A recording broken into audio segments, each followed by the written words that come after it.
ready for an adventure. We're diving into Journey to the West today, the Monkey King especially. Ah, Sun Wukong. Yeah, Sun Wukong. We'll be focusing on the early chapters, 1 through 9. Okay. And then jumping ahead to chapters 12 through 49, where things really get going. Yeah, that's where the action is. So, where do we even begin with a character like Sun Wukong? I mean, what's his deal? Well, you got to start with his origin story. Okay. It's pretty epic. Yeah. Picture this. The mountain of flowers and fruit, right? Okay. It's this magical place. Okay. And at the very peak, there's this stone, this magical stone. Okay. Been soaking up, heavenly essence for centuries. Mm. And one day, What, like, explodes? it bursts open, light shoots out, and boom, Sun Wukong is born. Out of a rock. Out of this magic rock. So he's, like, instantly powerful. Oh, incredibly strong and agile right from the start. Makes sense. He is a monkey. But here's the thing. Immortality. Yeah. That he has to work for. So the rock just gives him a head start? Yeah, like natural talent. But he needs a teacher, a master, to reach his full potential, So what does he do? Put out an ad? He sets out on this huge journey, looking for someone who can teach him the ways of immortality. Okay. Travels across oceans, ends up in all these strange places, tries to fit in with humans for a while. Oh, I bet that went well. Let's just say it didn't last. But eventually his search leads him to this place called Lingtai Fangkun Mountain, drawn there by a song, actually. A song? What do you mean? Yeah, like a mystical melody, all about letting go of desires and achieving enlightenment. Okay, now that's intriguing. Turns out it's being sung by this woodcutter, right? Learned it from his own master, an immortal sage named Suputi. And this Suputi, he's like the real deal. Oh yeah, living in a hidden cave, the Cave of Slanting Moon, 3-star they call it. Wait, hold on. Those names, they're significant, right? Oh, absolutely. Journey to the West is full of that symbolism. Yeah. The slanting moon, 3-star, connects directly to compassion, frugality, and humility, these core Taoist values. Interesting. So Wukong finds this cave. What, does he knock politely? Well, not quite. He's more of a climb a tree and eat pine nuts while I wait kind of guy. He sounds charming. Suputi sees something special in him, though. Accepts him as a student, even gives him the name Sun Wukong. Wukong meaning awakened to emptiness. Awaken to emptiness while snacking on pine nuts. There's some irony there, right? Yeah, a bit. And that's Wukong in a nutshell, But he spends years learning from Suputi, studying scriptures, meditating, all that. And the monkey actually sticks with it. He's got his moments, let's say, Yeah. old habits and all that. But yeah, after 7 years, Suputi agrees to teach him the secrets to immortality. Okay, now we're getting somewhere. 7 years of immortality school. He's got to be set after that, right? What comes after graduation for an immortal monkey? Well, there's a catch. There's always a catch. Immortality comes with tests, trials, even someone like Wukong has to face. Oh, like what? Final exams? Yeah, you could say that. They're called the 3 disasters. Sounds ominous. They're not easy. But that's why Suputi made him master those 72 earthly transformations, remember? Yay, shape-shifting. Comes in handy. Essential for surviving these trials, though it does make you wonder, What's that? if he can transform into anything, why choose to stay a monkey? Huh, good point. Maybe it's about identity, Exactly.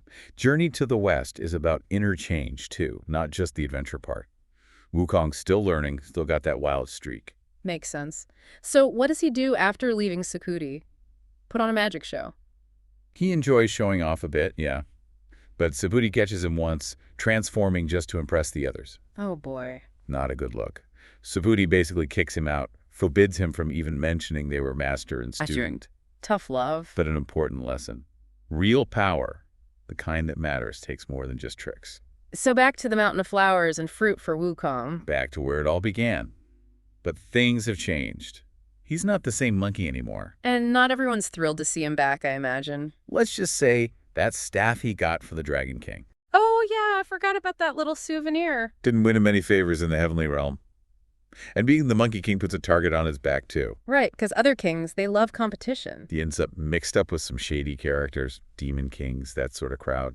Oh. Ambition getting the better of him, maybe? It's a slippery slope. But he always lands on his feet, right? It's Wukong. That's what he thinks. Remember those underworld guys coming for him because his time was up? Oh, right, the whole lifespan thing. Did they not get the memo? He crossed his name and all the monkey names right out of the Book of Life and Death. Bold move. The ultimate power move. But not exactly subtle. Heaven was not happy. Yeah, I bet that caused a stir upstairs. Between that and the Dragon King's complaints, Wukong was in hot water with the Jade Emperor himself. So what happened? Did they send a delegation? Oh, it escalated quickly. We're talking full-on celestial army here to take down the Monkey King. Now that's what I'm talking about. This is why we're here. They tried to be diplomatic at first. Oh, how so? Offered him a position in the heavenly stables. Seriously, the Monkey King working in a stable. The protector of heavenly horses, they called it. That's an insult disguised as a job title. Wukong was furious, declared himself the great sage, equal to heaven, and that's when the real fight began. Monkey King versus heaven. Who wins? It's an epic showdown. But even Wukong's powers have limits. Those alliances he made, let's just say they weren't so reliable. So it's him against the entire heavenly host. And they brought out the big guns. The Jade Emperor's nephew, Erlang Shen. Wait, why him specifically? Oh, family drama. Turns out Erlang's mother wasn't exactly on the Jade Emperor's good side. QC. Okay, so what happens? How do they fight? Family drama, celestial showdowns? Sounds like my kind of party. So what happened? How did this Erlang Shen guy take on a whole immortal monkey? It was a battle for the ages, both of them, masters of transformation, right? The battlefield was constantly shifting, magic flying everywhere.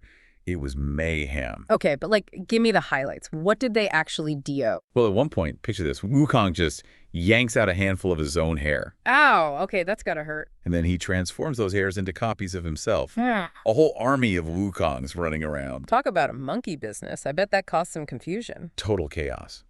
But Erlang Shen's no slouch. He's got tricks of his own. Plus, there's this hound, a loyal companion. Right, his sidekick. I'm sensing things don't end well for our monkey friend. It's a close one, but while everyone's distracted by the fight, the other gods, they see their chance. They gang up on Wukong, give Erlang the upper hand. So it wasn't even a fair fight. Nope, not really. The hound trips Wukong up, and that's it. Erlang captures him. No way. After all that, a hound takes him down. Hey, never underestimate a loyal hound.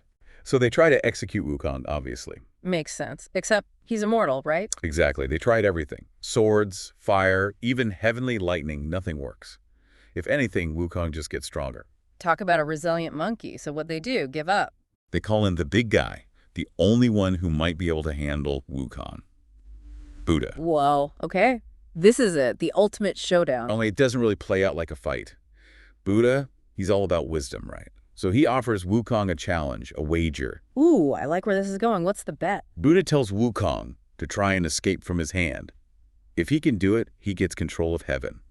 If not, well, let's just say Wukong won't like the alternative. High stakes. What do Wukong do? Wukong, being Wukong, jumps at the chance, shoots off into the sky, thinks he's reached the ends of the universe, even leaves a mark with his staff to prove it. No way. He really thought he'd outsmarted the Buddha. What happened next? Wukong goes back to Buddha, all smug, thinking he's won, and Buddha just opens his hand, and guess what? The mark from Wukong's staff. Right there, plain as day. He never even left Buddha's palm. Oh, Wukong. Classic case of pride before the fall. So what'd Buddha do? Imprisoned him, sealed him beneath a mountain for 500 years. 500 years? That's a long time to think about what you did. A cosmic timeout, for sure. But here's the thing. It's not the end for Wukong. Remember Guanyin, the bodhisattva of compassion. She sees potential in him, even after all that. Guanyin. I think you mentioned her before. She's like, achieved enlightenment, but sticks around to help others do the same. And she thinks Wukong can change, redeem himself. So what, she bails him out after 500 years? Not exactly. Yeah. But she does offer him a chance, a way to atone for his past. He can join this monk, Xuanzang, on a super dangerous pilgrimage to get sacred scriptures. Wait, is this where the whole Journey to the West part comes in? With the pig and the sand demon and all that? That's the one. But before we get to all that, think about it. We've seen Wukong go from this mischievous monkey, born from a rock, to defying heaven itself, and now maybe, just maybe, he's on the path to becoming something more. It's quite the journey. So what are we waiting for? Let's get this deep dive on the road. We'll pick up next time with the pilgrimage. The full gang's all here for that. Thanks for listening.